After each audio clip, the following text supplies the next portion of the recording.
Quand les nouvelles s'affolent, Métropole fait le point. Le point tous les matins à 8h, simultanément sur Radio et Télémétropole.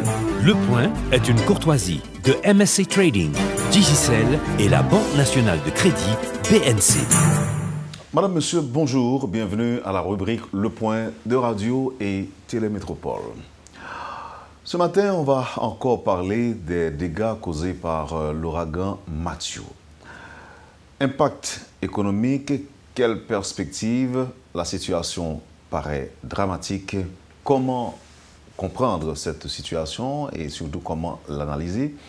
Notre invité, c'est l'économiste Jean-Claude Polvin. Monsieur Polvin, bonjour. Plaisir de vous avoir aujourd'hui à la rubrique Le Point de Métropole pour faire le point justement sur la situation post-Matthew.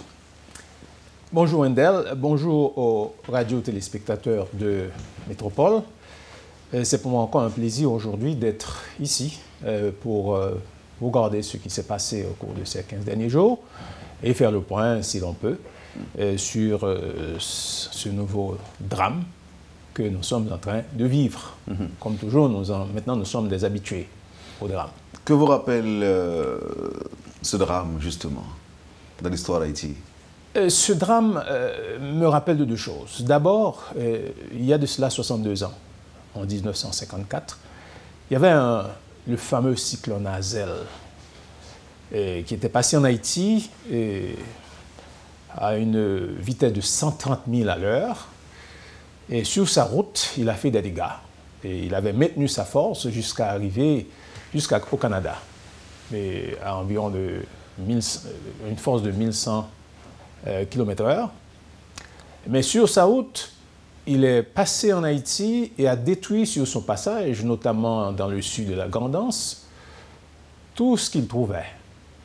Et il a détruit environ 40% des plantations caféières, 50% des plantations cacaoyères, et détruit en principe toute la zone, la péninsule, je dirais, sud, Grand'Anse, un certain nombre de morts, et il a, sur son passage, détruit beaucoup de maisons. Et quelque part, par hasard, 62 ans plus tard, alors que Hazel était passé le 5 octobre, ici, le 6 octobre, nous avons eu le même phénomène. Quelle coïncidence. Alors là, vous êtes en train de nous dire que c'était la même trajectoire? La même trajectoire, pratiquement et presque la même date, 5-6, et des dégâts un petit peu plus substantiels, je dirais, dans la mesure où, à l'époque, en 1954, il y avait des plantations caféières qui étaient importantes, très, très importantes. Et d'ailleurs, Haïti dépendait en réalité de ces produits caféiers pour supporter, si vous voulez, son économie, notamment sa balance des paiements. Et les plantations caféières et cacaoyères étaient tout aussi importantes. Donc, voici les deux plus grands produits du panier d'exportation d'Haïti qui étaient frappés considérablement. Et ceci allait prendre plusieurs années. Maintenant, pour que les choses puissent se remettre sur la voie. En termes de bilan, est-ce qu'on peut comparer les dégâts causés en 1954 à ceux causés par l'ouragan en 2016, l'ouragan Matthew? Est-ce qu'il y a lieu de comparer? Il y a une comparaison relative, dans la mesure où, en 1954, Hazel, le fameux cyclone Hazel, avait trouvé beaucoup de plantations pour détruire. Aujourd'hui, il n'y a pas eu autant de plantations, parce que le rôle que le café jouait dans le panier d'exportation à l'époque n'est pas le rôle qu'il joue aujourd'hui. Aujourd'hui, nous parlons de 10 millions de dollars d'exportation de café par an, et notamment cacao par an, 10, 11, 12 par an, et alors que pour le café, c'est 7 millions de dollars. À l'époque, on parlait de plusieurs dizaines de millions. À l'époque, qui supportait, si vous voulez, notre balance des paiements. Aujourd'hui, alors que Matthew n'a pas trouvé cette même base économique pour détruire, Mathieu a quand même détruit ce qu'il trouvait sur sa route. La construction. Il a détruit notamment les plantations caféières, les plantations cacaoyères qu'il trouvait sur sa route. Aujourd'hui, nous parlons d'environ, c'est le cacao qui est le produit le plus important dans le panier d'exportation d'Haïti et sur le plan agricole. À côté, je pense qu'il est le second après, le deuxième après les mangues. C'est le deuxième produit le plus important du panier d'exportation haïtien. Il a détruit. Parlez-nous maintenant de la situation du Grand Sud dans l'exportation. Je vais revenir dessus. Non, dans le même ordre d'idée. Dans le même ordre d'idée, Mathieu a frappé très durement la côte, et notamment toute la trajectoire côtière, la route côtière normalement, qu'on avait véritablement mis beaucoup d'efforts pour construire dans les années, au début des années 2000, 2010, 2007, 2009, 2007, 8, 9, 10. Et l'île à Vache, où on avait investi considérablement pour essayer de construire une base touristique, a été pratiquement détruite. Alors, il y a un auditeur qui nous envoie quelques précisions. Il a dit que Flora, c'était le 3 octobre. On a eu Flora le 3 octobre. Hazel, c'était le 12 octobre. Hazel a pris naissance le 5 octobre. Et sur sa trajectoire, arrivé en Haïti le 12, mais il a pris naissance le 5. C'est-à-dire qu'il est né comment on appelle ça, dans l'Atlantique le 5 octobre. OK. Maintenant, ce que je voulais voir avec vous, M. Paulvin, c'est la situation du Grand Sud par rapport au pays tout entier, ou encore le rôle que jouait le Grand Sud dans l'exportation de ces denrées-là. Alors, ce que je peux dire, c'est que la grandance, notamment, la grandance, était considérée comme étant le grenier en matière vivrière du pays. Là, nous sommes en quelle année? Nous sommes toujours en 54? Et jusqu'à aujourd'hui, la grandance est encore le grenier vivrier du pays. Jusqu'à aujourd'hui. Alors, jusqu'avant le cyclone? Bon, jusqu'avant le cyclone, c'est ça. Jusqu'avant le cyclone, la grandance était le grenier vivrier et c'était encore la réserve verte, relativement par rapport à ceux qui restent pour l'ensemble du pays. C'était la réserve cacaoyère. Et autre que la grandance qui produisait du cacao, il y a aussi on trouve aussi quelques reliquats dans le nord, mais la grandance est le berceau, pour ne pas dire la réserve de cacaoyère que l'on avait dans le pays. Maintenant, il n'y avait pas que le cacao. Le cacao est important parce qu'il est considéré comme une denrée qui peut être exportée.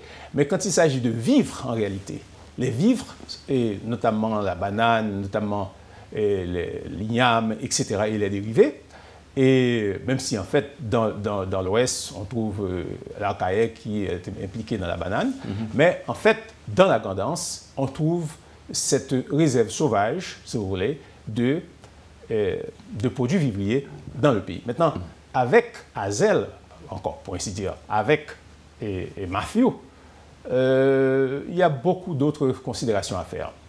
Maintenant, quand on traverse la grandance pour tomber dans le sud, le pays est frappé sur le plan touristique. Et parce qu'il y avait beaucoup d'efforts qui a été consenti pour essayer de jeter la base touristique du pays. Donc là, vous parlez des structures hôtelières, par exemple. Les structures hôtelières et les routes qui ont été faites, et notamment l'île à Vache, où on avait investi beaucoup.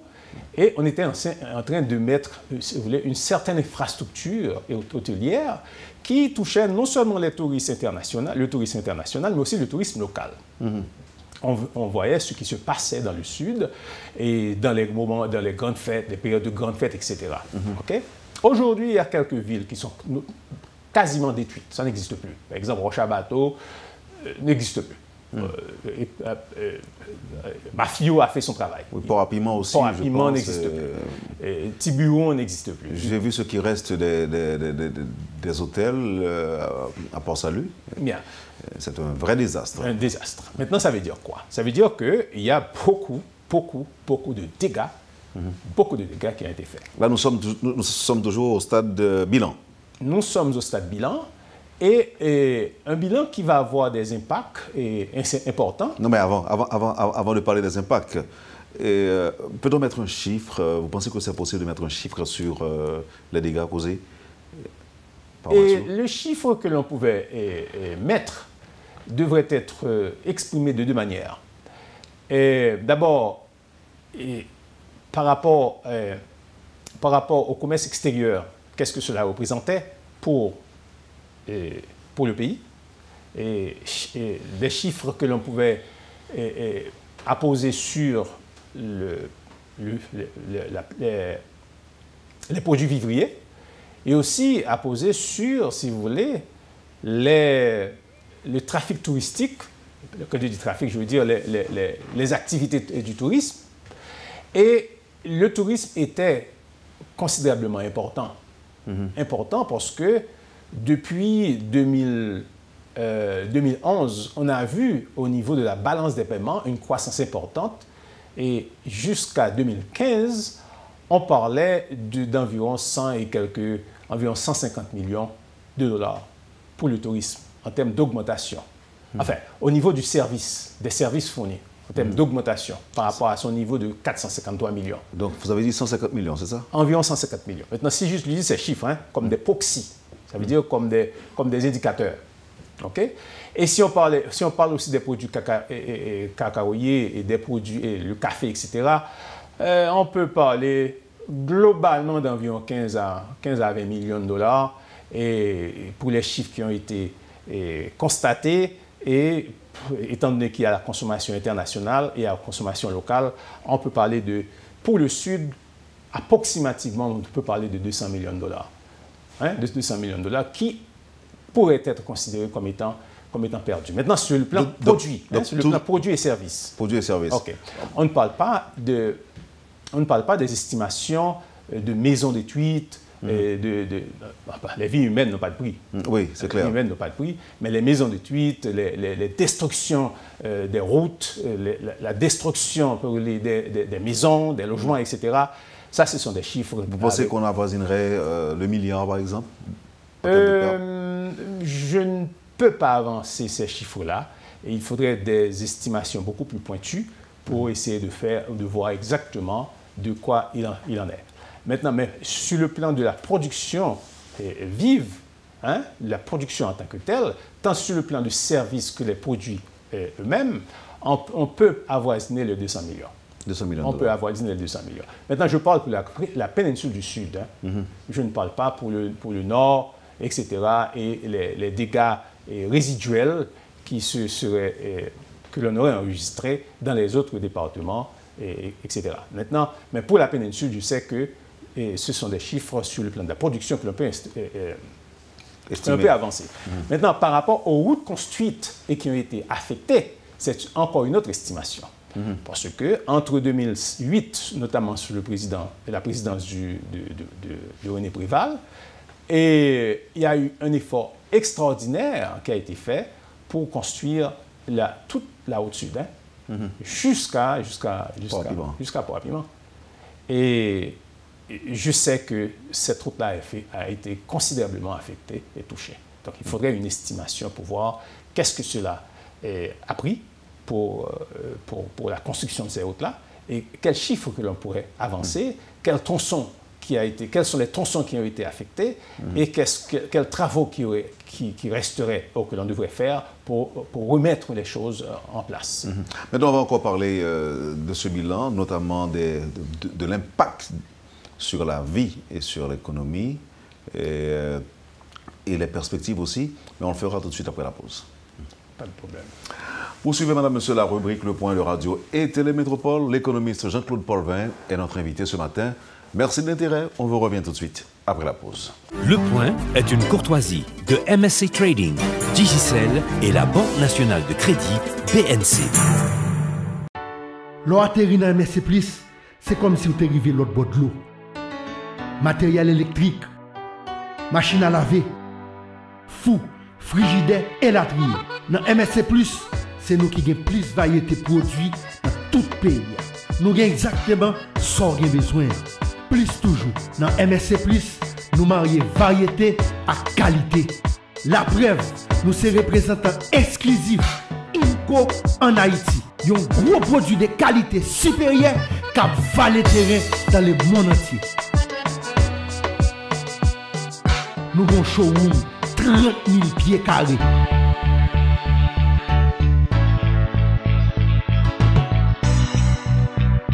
Vin fait choix pour là. Jodi à même dans MSC+. Sur route tabac numéro 44. Parce que m'dou, dans MSC+, c'est plus pour moins. Avec l'argent cash Banque Mobile BNCA, Boussou, c'est téléphone mobile. Allez kay n'importe agent autorisé avec une pièce d'identité légale et pour inscrire sous place ou après renflouer compte en toute sécurité. Avec l'argent cash, Boussou, c'est téléphone. C'est acheter et puis payer sur téléphone mobile sans qu'elle saute. Mettez l'argent sous compte facile. Allez kay n'importe agent autorisé avec téléphone mobile. Et puis l'argent cash Banque Mobile BNC a envoyé un message pour certifier que la transaction réussie.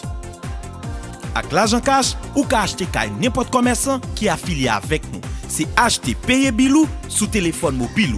Et puis Banque Mobile BNC a contrôlé. L'argent cash sous téléphone mobile, c'est une autre facilité BNC pote pour nous. C'est sécurité totale. Même si vous tapez 10 téléphones, il n'y a pas qu'à prendre l'argent parce que li en sécurité dans Banque Mobile BNC. L'argent cash, bon, en pile possibilité. Acheter, payer, faire retrait, faire transfert, aller kay n'importe agent autorisé pour faire ça. Pas oublier, toujours à chaque téléphone mobile. C'est une façon pour assurer transparence. Avec l'argent cash, ou ka fait patron, payer un salaire sous téléphone mobile. Tout businessman capable d'utiliser l'argent cash. Il facilite business ou marcher plus bien. L'argent cash, la BNC, à votre portable. Le Point est une courtoisie de MSC Trading, Digicel et la Banque nationale de crédit BNC. Vous suivez, madame, monsieur, la rubrique Le Point de Radio et Télémétropole. L'économiste Jean-Claude Paulvin est notre invité ce matin. Avant de parler des impacts du cyclone sur l'économie du pays, on a tendance à oublier, par exemple, les efforts consentis par les ménages, les parents. Par exemple, on était en pleine période de réouverture des classes, l'investissement fait par les parents pour envoyer leurs enfants à l'école, les ouvrages, les uniformes des enfants disparus, tout ça, on semble n'avoir pas tenu compte de ces dépenses-là. M. Paulvin, vous n'êtes pas d'accord avec moi qui dit ça? Évidemment, d'accord. D'accord. Alors, en termes de perte, il y a deux niveaux de perte. D'abord, l'État haïtien a consenti des efforts pour essayer d'appuyer, notamment au niveau des ouvrages, etc., et des ménages qui envoyaient leurs enfants à l'école. Ça, c'est mon premier. Et ménages eux-mêmes font des efforts particuliers. Ils vendent bétail, ils vendent récoltes, etc., pour financer l'éducation timonio. Et ça, c'est un deuxième. Mais l'école eux-mêmes tout fait des efforts. L'établissement scolaire fait des efforts pour préparer l'entrée scolaire, pensant que, et notamment famille et ménages, pour supporter les dépenses qu'ils font à travers des revenus. Tout le monde s'est perdu. Il y a des gens qui estiment, qui toujours dit, dans ces circonstances, il y a un impact immédiat, un effet immédiat, je dirais, comme nous senti, mais un vrai impact là, lorsque il y a toutes sortes de pertes qui fait après un cyclone, ce n'est pas un vrai effet, ou pas jamais sentir tout de suite, c'est après 3 mois, 6 mois, peut-être 1 an ou 2, que nous n'avons pas véritablement senti choc ça qui passé. D'abord, est-ce que c'est vrai? Deuxièmement, est-ce qu'on peut expliquer nous ça? D'abord, oui, c'est vrai. Et c'est vrai parce que le premier moment, nous avons plus consenti sur l'urgence, sur essayer intervenu, fait intervention pour essayer de parer dégâts immédiats sur le monde qui a tombé, monde pour essayer de retirer en bas. Dans le cas tremblement de terre, c'était retirer mon en bas roche, retirer mon en bas caille. Dans le cas ça, c'est jouer un côté pour mettre, jouer un abri temporaire pour mettre mon yo, bah manger. Et jodi là, une crise, jodi kouni là, c'est dégager pour te manger mon en bas et gain moun qui est dans le soleil qui pas côté priorité, c'est le premier bagage pour essayer de sauver vie mon yo. Parce qu'on a parlé de monde. Bien pour le moment, c'est sauver vie mon yo. Joindre côté joindre manger pour bailler, joindre côté bailler. Traiter autour, traiter choléra, etc. Traiter choléra, empêcher que épidémie ravager. Et tout de suite, tout ensemble de monde qui vivent dans des situations extrêmement compliquées. Je dis, selon des bilans, nous à 500 cas recensés choléra. Okay. Donc, il faut ajouter ça sur environ 1000 qui mourent déjà. Déjà, on a un bilan immédiat d'environ 1500 personnes. Sous des chiffres temporaires. Hein, et disparus au parcours fourré, l'eau monde qui mourent. Et maintenant, lorsqu'on fait ça, il n'y a pas que il n'y a pas moyen et long terme.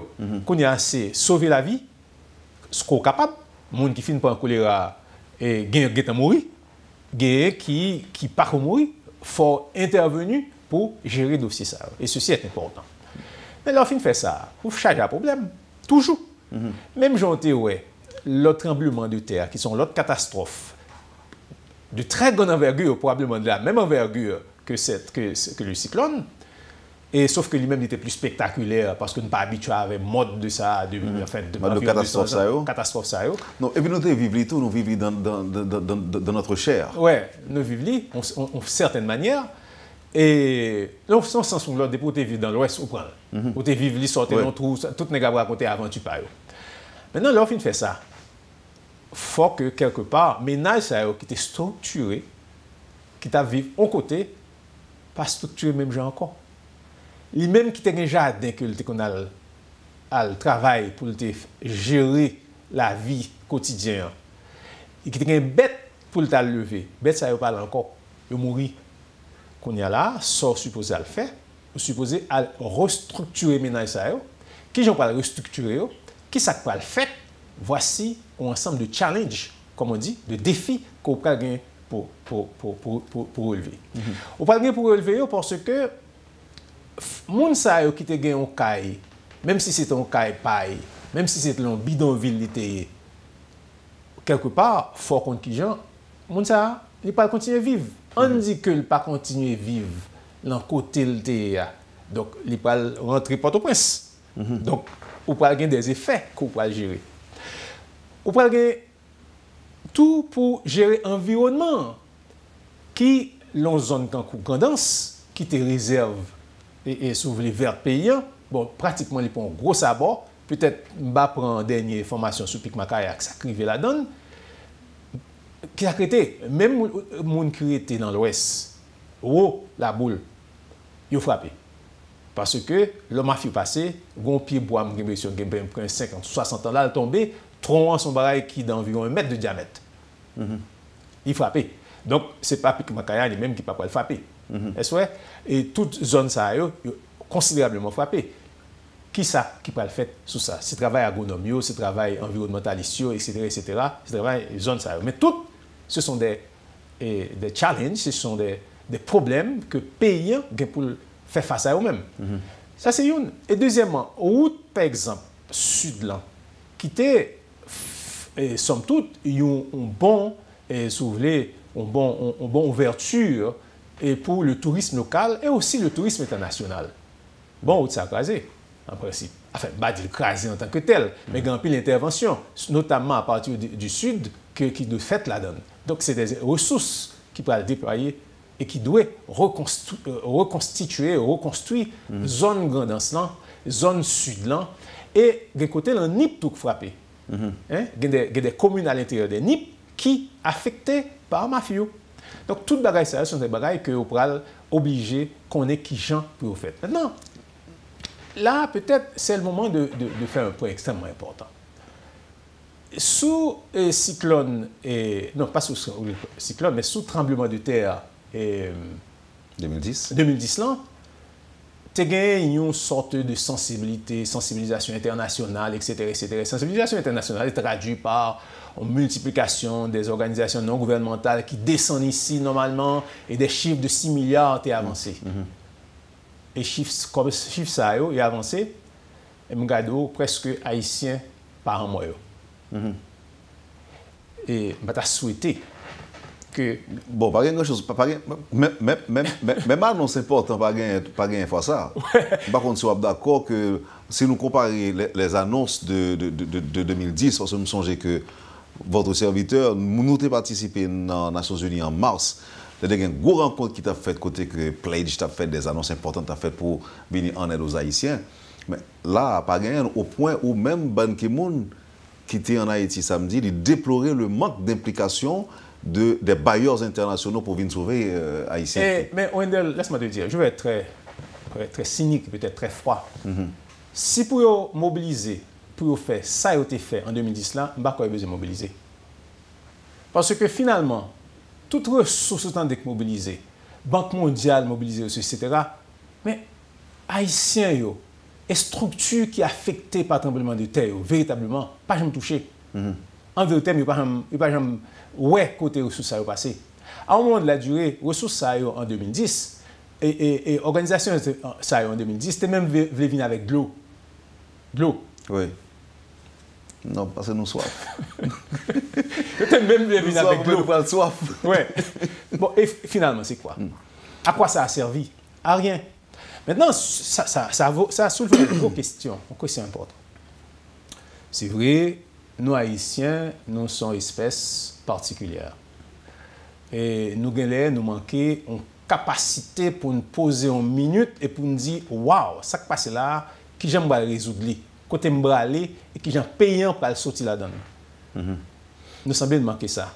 Mais du moins, je pense que cette fois-ci, nous pourrons forcer réagir par rapport à ça qui fait là. Parce que le Sud, le grand Sud qui a été affecté, nous, Haïtiens, pas qu'à camper, tant des acteurs au niveau de l'État que des acteurs au niveau du privé, pour nous dire, oh, eh bien, nous sommes obligés de réfléchir pour nous, qui viennent pas reconstruire la grandance. Jérémie, notamment. Jérémie était une carcasse. C'était une bande de barres mal faites, etc. Et qui était besoin, si vous voulez, on passe main, en reconsidération. Est-ce que nous avons dit tête non, qu'on y a là, c'est moment pour passer main ça fait, c'est moment pour reconstruire ça, construction ça fait, c'est moment pour gagner une nouvelle architecture, un nouvel design, d'un nouveau côté pour les gens qui vivent dans la grande nation. Est-ce que c'est le moment? Peut-être, vous pensez que Haïtiens doivent interpeller. Est-ce que l'approche doit être globale? C'est-à-dire qu'on ne va pas prendre pour Jérémie seulement, ou prendre pour le Grand Sud. C'est le Grand Sud. Je parle du Grand Sud. Je pense que Jérémie comme un cas d'espèce. Les cas aussi, c'est la même chose. Les cas aussi. Et observez une bagaille. Observez que... Quittez-moi faire une petite digression là, pour me dire une bagaille.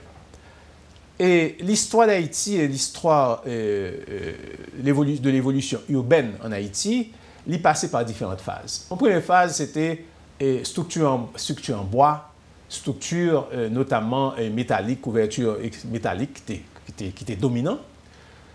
Et à cause que nous tellement prenons cyclone, nous tellement prenons vent, et du feu tellement frappe nous, une évolution faite. Évolution en fait, il vient transformer en béton. Mais ça qui passe là, qu'on y a là, toujours un ensemble de zones qui pas jamais fait changement, encore des anciennes maisons qui étaient toujours en toiture métallique, pas une toiture métallique, toiture légère, etc., etc. Ma fille dit bon, si je me ça. Mais ça qui a commencé à faire dans les années 60, c'était conversion de métal, de structure métallique, enfin couverture métallique légère là, en béton. L'y entrer en phase anarchique, mal construit, qui fait que tremblement de terre 2010 l'a dit camper. C'est pas ça. On a mal fait. Qu'on y a là, nous avons un rappel qui nous dit non, et structure métallique là, et à travers toiture de tôle là, et approche de construction en béton, nous avons une question pour nous résoudre là. Tous les deux, relais appellent à une aux nouvelles considérations, à de nouvelles considérations, aux nouvelles pensées de l'urbanisme, aux nouvelles pensées de la structure et de construction, aux nouvelles pensées de l'organisation de l'espace. On doit se résumer qu'on terme aux constructions anarchiques. Quelque soit sauvage. Oui, construction anarchique sauvage un peu partout et que pour nous commencer effectivement à penser à des professionnels qui ont construit. Ouais. Parce que quand en béton, on dit que les pas déconseillé, même s'il vient tomber, mais s'il est bien construit, on dit qu'il ne peut pas tomber. Il ne peut pas tomber. C'est bien construit. En général, grand pile caille béton, qui ne peut pas tomber. Oui, dans la grandeur, on l'a dit, maison en béton, qui résistait. Ouais. Non, alors bien entendu, résister, c'est mode de catastrophe-là qui fait résister. Il n'est pas évident que tu as résisté à un tremblement de terre. Oui. Même mode de catastrophe-là, qui sont catastrophes, qui c'est cyclone, catastrophe cyclonique, si vous voulez, il passe, il prend toute sa clé, la lave. Ouais, tout se fait tol, il finit avec ça. Il dit, qu'on peut faire ça. Maintenant, mais il y a deux problèmes opposés. Sacrété, est-ce qu'il y a résister et on tremblement de terre? Il n'est pas évident. Donc, c'est tout système construction net qui méritait repenser, que vous devez revoir.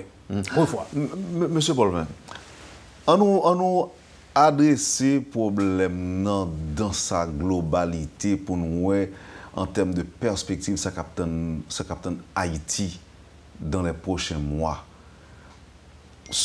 Dans le Grand Sud, où se dit dans le commencement de l'émission, plantation totalement dévastée, où mettez son chiffre approximatif sous perte que nous faisons en termes de produits, monde qui parle obligé envahir l'autre côté, faut que les parents vivent, faut que faut continuer à vivre, faut capable de voir l'école. Comment monde ça peut vivre à l'avenir? Monde qui avait l'autre côté pas frappé, à qui ça doit préparer pour les 6 mois, l'État haïtien à qui ça peut faire face dans 6 mois, puisque pas de manger pour mon travail, mon n'est pas obligé de faire d'autres efforts. Je dis là, pratiquement, non pas dire théoriquement, non, c'est pour une pratique concrète. Ça que tu as de faire aujourd'hui, est-ce qu'il faut que tout le monde achète pour commencer à réfléchir dans l'immédiat pour la survie, je dirais, pour la survie des gens qui ont été affectés? Le problème est sérieux. Ou même poser dans les 6 prochains mois, pour les 6 prochains mois, on m'a dit que c'est court terme. Je ne vais pas même dire moyen terme, c'est court terme. Non, alors ça que vous me dites 6 mois, c'est parce que je dis il y a apporté aide, tant bien que mal, et puis solidarité en les présente, après que tout côté a réfléchi pour bailler l'argent, pour voir on t'y manger, on t'y aide quand même les gens qui sont victimes, mais cette solidarité, je ne vais pas dire que la de courte durée, mais pas gagner qui dit que nous ne pouvons pas continuer à penser à monde dans le sud, monde dans la grandance 3, 4, 5, 6 mois. Là, ça, monde, ça, ils ont besoin de moyens pour être capables de voler de leurs propres ailes. Qui ça que de fait aujourd'hui? Très bien. Et on fait une petite mise au point, ça qu'a fait aujourd'hui là, et par rapport à ça qu'a fait demain. Ça qu'a fait et peut-être doit faire demain. Aujourd'hui, et tout à l'heure, on a parlé de sa solidarité internationale qui était manifestée, etc. Et ONG était pullulée pour essayer de venir en Haïti. Mais en fait, c'était affaire d'abrégler. Je veux dire là, au niveau national, il y a une forme de solidarité qui a manifesté. Okay? Qui était là déjà tout en 2010. Qui était là. La solidarité était présente également. Était là, était là en 2010, mais je dis là, elle est plus visible. Parce que 2010, il était un petit genre, si vous voulez, et couvri par international là qui vient avec un pile, si vous voulez, boîte tout faite. Je veux dire là, étant donné que pas tellement là, ouais, ça qu'a fait au niveau local là un petit peu plus. Ouais, pratiquement tout, on a un pile côté, un pile famille qui est obligé de chercher moyen intervenir dans le sud. Et on a un pile bail qu'a fait. Je pense que c'est son premier bagage que nous devons constater. Maintenant, par rapport à ce là, est-ce qu'il y a qu'à continuer et pendant combien de temps? Moun sa yo qui dans le sud, qui pas un côté prioritaire, ça va le passer. Côté où pour aller, qui j'ai question ça va l'adresser pour les 6 prochains mois. On tout simplement imaginer que gagne une organisation ou bien l'État t'a dit que OK, on va couvrir tout le monde qui crasé, ou bien on va refaire tout le monde qui crasé. Ça sont l'autre niveau. Oui, mais comment on ça va vivre après? Non, mais ça sont l'autre niveau. Ça sont l'autre niveau. Et ça, sur notre niveau, pourquoi ça me dit notre niveau? Ça a interpellé l'État dans ses responsabilités envers les citoyens. Et tout, c'est une opportunité. Pourquoi ça nous dit son opportunité? C'est que, quelque part, lors de la situation, qui c'est cette situation de catastrophe, c'est tout une occasion pour relancer l'organisation économique.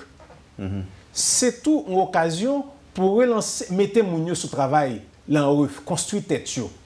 C'est l'occasion pour injection faite dans le milieu pour permettre de mettre mon construire caillou, mettre mon replanter et moyens qui permettent mon au travail. Donc c'est vrai, mafia pas l'écraser. Donc c'est l'État. C'est l'État qui doit mettre une structure organisationnelle. Quelle est la formule? Bon, la formule a varié. Accès au crédit, on le dit? Il a varié. Il y a injection directe, il y a mobilisation de ressources internationales, il y a mise en place d'organisations sur place. Donc, que l'État n'a pas gagné rien pour ça? Et la notion que l'État n'a pas gagné rien pour ça, ce n'est pas une notion que moi je reconnais en tant qu'économiste. Je reconnais parce que chaque fois qu'il y a des choses, l'État a pour assumer la responsabilité et il y a des mécanismes pour permettre de faire ça que veut en tant que l'État. Maintenant, s'il a chita... Excusez-moi, M. Bolvin, vous songez que même jusqu'à aujourd'hui, 6 ans après le 12 janvier, la situation peut pas améliorer? Après le 12 janvier, il y a une anecdote.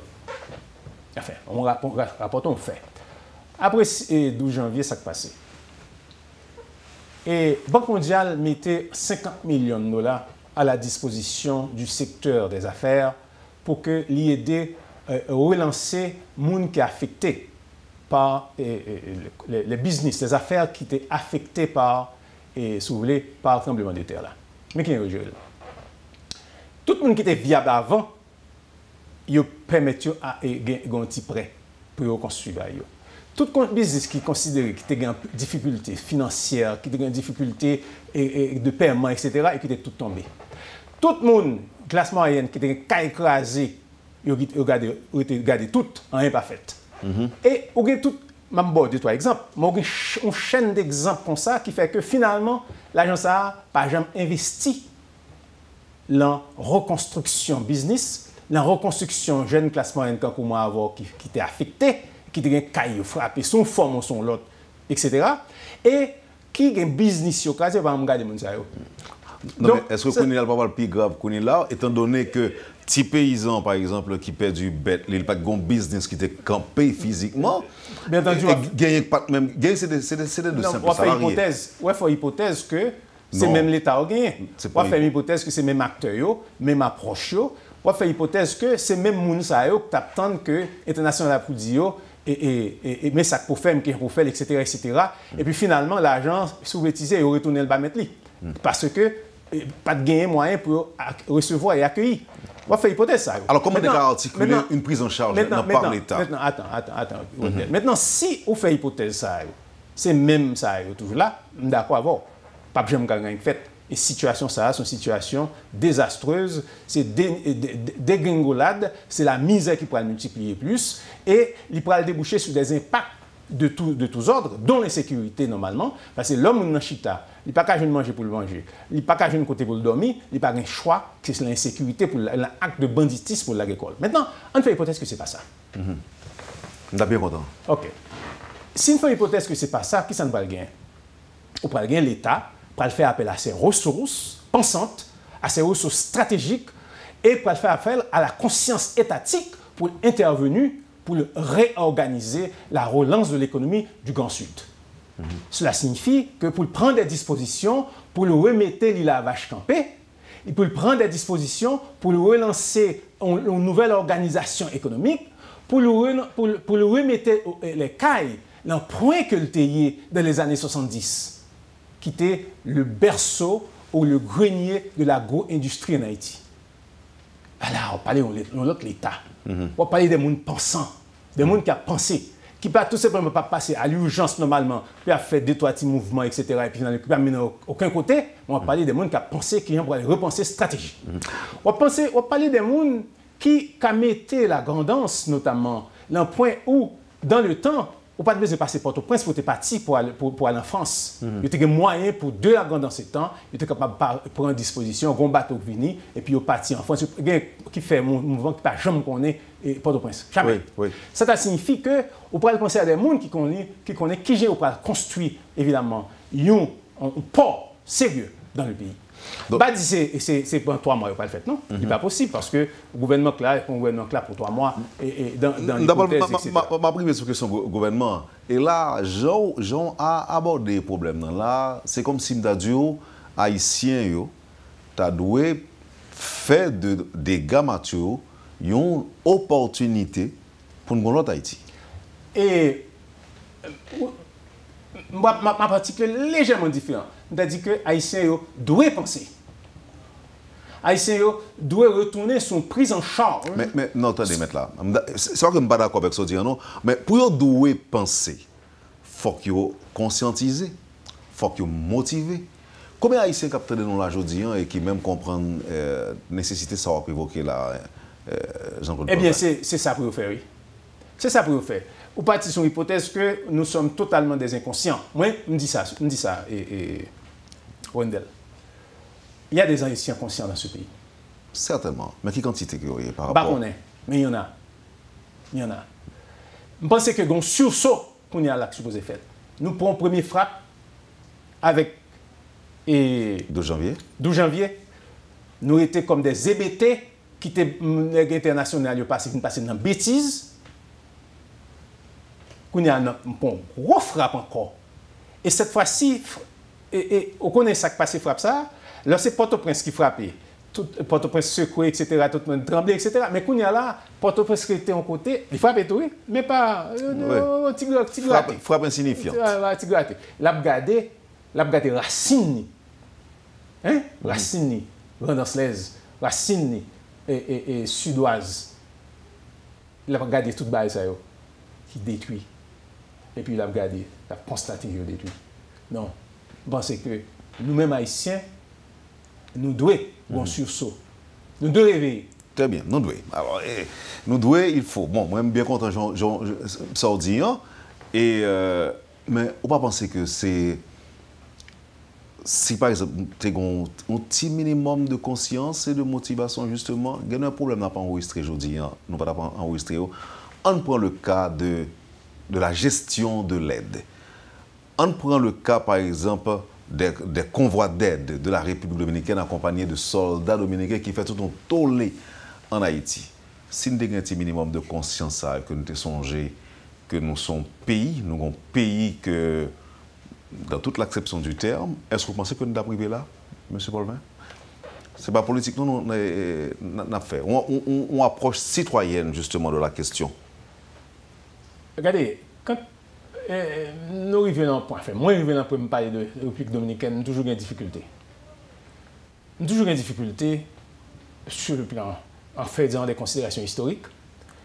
Nous toujours une difficulté pour moi que 1990-2016, ça fait 20 ans, 26 ans, on était pratiquement au même niveau que la République dominicaine. Et que la République dominicaine va dépasser nous à partir de 1995, 96, 97, là nous finissons et jeter les gants. Et au lieu pour nous concentrer sur le pays, nous concentrer sur Krasel. Et puis même, les chita sur nous, ils partent là, allez. Et puis qu'on a dit, ils devancent nous, il faut 64, 8 fois. Est-ce que nous devons reprocher parce que vous devancez nous? Je suis sur 8 fois, l'homme dit 8 fois, je dis à 60. PIB, c'est 64 milliards de dollars. PIB, pas nous, c'est 8. Donc, il fait 8 fois, à tous les niveaux. Maintenant, qui est-ce pour reprocher? Nous ne pouvons reprocher que nous-mêmes.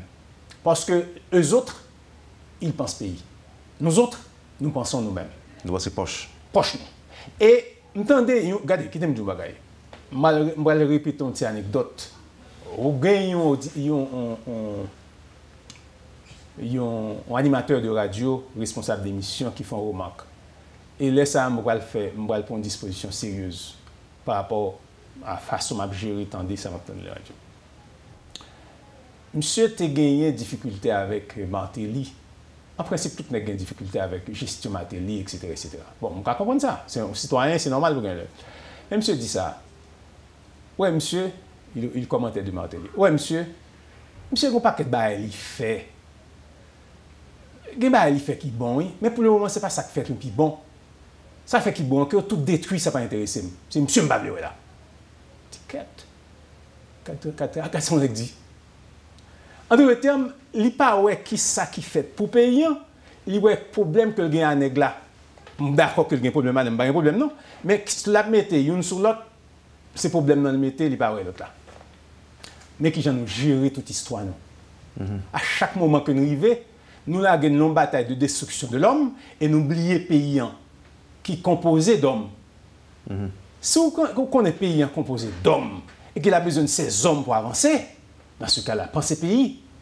Eux autres en République dominicaine, à chaque fois qu'ils sont en train de se mêler dans un processus de destruction, ils disent, monsieur, mettons le pays de côté. Et chaque fois qu'ils disent ça, ils ont trouvé un moyen pour dégager, pour sauver le pays. Donc, en tant que supposé faire, ils font, et puis le pays sauvé. Est-ce que ce n'est pas plus gros problème pas nous, ça y est? C'est vraiment ça, Mabdoula. Et que nous ne pas jamais pays, nous avons fait pas nous seulement. C'est exactement ça. Mais qui est pour nous changer? Qui est pour nous changer? Et qui est-ce qui va faire nous changer? Ça me dit deux temps. Qui est pour nous changer? Je préfère pas faire commenter ça là pour le moment, parce que c'est pas un commentaire que nous avons soulevé fait en 2-3 minutes. Vous comprenez? Mais c'est son gros dossier. Et il y en a pas à me penser, c'est que quelque part, nous devons arriver à la mise en place d'une institution de pensée stratégique. Côté que les hommes conscients, capables de rejoindre l'institution de pensée stratégique. Ça. Parce que ce qui nous manque, c'est la pensée stratégique. Mais qui est-ce pour qui prend l'initiative? Les penseurs stratégiques. Est-ce que les gens qui sont favorables à ça que les statu quo, est-ce qu'il y a pour le permettre? Il n'y a pas besoin. Non. C'est la force, écoutez. Et les gens qui pensent, alors pas c'est statu quo, parce que vous êtes une façon généreuse de dire que les gens qui pensent aux poches. Et en réalité, on a avancé. Seulement. Et pas aux poches, non, seulement. Non, alors, il y a des auditeurs qui reprochent le fait que nous toujours à passer bémol, pas dire bah au creux Jean hier. Oui, ouais, non mais situation les critiques, les dramatiques, n'a battre l'estomac nous chaque jour, n'a dit nous nationalistes et puis n'a plaidé bêtisé. Pendant que l'autre côté, il a regardé nous comme monde qui derrière camion, n'a pas pris rien sérieux. Mais nous-mêmes, nous battons l'estomac nous chaque jour. Qui j'en a changé ça? Je sais qu'il n'y a pas de formule magique, mais... Wendell, ce que je peux dire, c'est que quelque part, il faut arriver à la mise en place, ou encore à l'érection, à l'organisation d'une masse critique. Une masse critique. On a besoin d'un minimum de monde. Et leur minimum, ça, constitué. Et ces gens-là qui ne pensent qu'aux poches, seulement, et à neutraliser. Parce que la force de la pensée positive finira par gagner. Ok? Aujourd'hui, ouais, on est quand même, mais quand on dit, c'est qui l'a fait ça? Dévancé à penser. Bêtiser ici. Ces réactions, ça, la majorité pas gagner. 99%. Il a gagné qu'on y a. Et là-dedans, on a des visages, c'est extraordinaire, normalement, parce qu'il y a travail là, normalement, etc. Mais en fait, c'est qui j'aime faire comme eux. Et pas je me pense pays. Donc maintenant, l'appel pour que tu as lancé aujourd'hui, Jean-Claude Polvin, concrètement, c'est un véritable main à la patte, masse critique là, centre d'hommes positifs, ou bien de stratèges pour nous préparer un autre pays pour tout le monde qui venir. Parce que la grande pile reproche contre nous-mêmes, contre moi-même, contre l'autre monde qui est devant tout. Parce que tout le monde qui venir là dans 5 ans, 10 ans, il n'y a pas grand-chose que pas jeune. Sinon que reste des gars que nous-mêmes qui l'âge aujourd'hui, en cette génération que nous créons, que nous causons. Mais ça doit être fait aujourd'hui là. Qui première démarche qui doit être faite aujourd'hui pour que dans 10, 15, 20 ans, si les gens qui viennent, petit nous yo, gon l'autre Haïti. Et inévitablement, ça passe par un sursaut. Ça passe par un sursaut. Un sursaut, pas un sursaut de battre l'estomac pour dire que Jean-Jacques Dessalines, etc., que je respecte et qu'on a sacrifié et vilipendé etc. Mais Mais quelque part, nous ne pas quitter Jean-Jacques Dessalines virer dans ton lit le regarder ça. Oui, mais est-ce que M. Paulvin, est-ce que ce n'est pas une honte pour nous autres Haïtiens d'avoir à remuer constamment les cendres du passé, à ne parler que de Jean-Jacques Dessalines alors que nous-mêmes nous l'avons bêtisé. Nous ne sommes pas même capables d'exploiter les conseils, voir que le théorie pour nous. Est-ce que nous ne sommes pas, excusez-moi, vous avez dit tout à l'heure que nous étions généreux, est-ce que finalement nous ne sommes pas des nuls? Est-ce que nous ne sommes pas des nuls par rapport à ça que Jean-Jacques Dessalines a fait il y a plus de 200 ans et que nous-mêmes nous simplement prenons plaisir à dire Jean-Jacques Dessalines, tout sans ouverture, cap à la mort, et que aujourd'hui, là, dans moins de 20 ans, voisins nous dépassent nous par rapport à ça qu'il réalisé. Et nous camper en place. Nous avons boulé caoutchouc, nous avons manqué de dégâts, nous avons confondu populisme avec démocratie, et que nous ne pouvons pas aucun côté. Monsieur Paulvin, est-ce que nous ne sommes pas... Mon cas dit que nous avons des difficultés énormes et de grandes difficultés.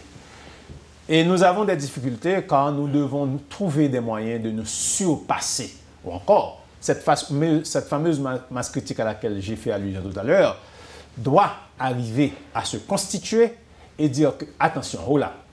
Ce n'est pas la première fois que le pays tombe dans des dégringolades et que quelque part, il campe en côté, il range l'école et puis pour quitter de loi, font leur direction et puis pour lui-même pour reconstruire. Ce n'est pas la première fois ça fait. Donc c'est camper pour nous camper, faut camper. Faut camper. On dit, oh là, camper. On faut camper là pour regarder ça qui a passé. Ouais. Et camper ça qui a passé, pas sur le plan du passé, mais sur le plan de l'avenir. Car l'avenir se détermine aujourd'hui. Ok, on a fini et on va continuer. On a fini et je bien remercie pour le fait que vous acceptez de partager avec nos expériences aujourd'hui, connaissances, formation. Merci en pile Jean-Claude Paulvin et puis on a parlé on l'autre. Certainement. Voilà, vous avez suivi, madame, monsieur, la rubrique Le Point de Radio et Télémétropole. Jean-Claude Paulvin était notre invité ce matin. Merci de l'intérêt, passez une bonne journée avec Métropole et à bientôt. Quand les nouvelles s'affolent, Métropole fait le point. Le point tous les matins à 8h, simultanément sur Radio et Télémétropole. Le point est une courtoisie de MSC Trading, Digicel et la Banque nationale de crédit BNC.